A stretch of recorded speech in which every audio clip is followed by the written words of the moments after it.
আমরা কেউ যদি ঘুমের তো উঠে দেখি যে সকালে সকালে যে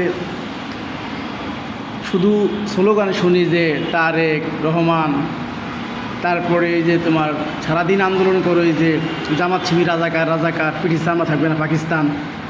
আরে ভাই, চট্টগ্রাম বন্যায় এই যে হাদি ভাইয়ের মন থেকে যে জাবের ভাই গিয়েছে, তার কথাগুলো শুনলে কলিজে ধরে যায়। শিক্ষিত মানুষের শিক্ষিত গুণ কই থেকে? তোমরা তারেক জিয়া গেছে ঢাকা ভার্সিটি, ঢাকা কলেজে গেছে, তোমরা আন্দোলন করো কি তারেক জিয়া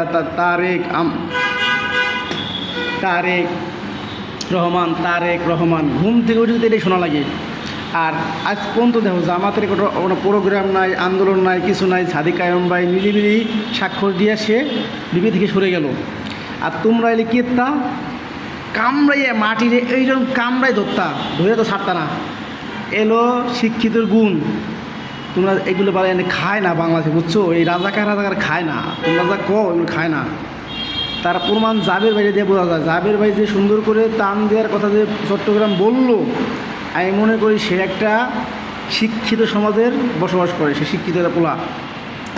আমি দেখি এনসিপির পোলা মানে সব শিক্ষিত, আর এই যে এগুলো সব হলো শিক্ষিত মানুষের কথাবার্তা। আর তোমার কথা কি সারাদিন খালি তারেক রহমান তারেক রহমান, আর কি কওয়া পারো যে রাজাকার রাজাকার, বাংলায় ঠাই হবে না, এরকম কথা হইলো ভাই। এ খায় না মানুষ এখন বর্তমানে, বুঝছো? কিচ্ছু খায় না এগুলা।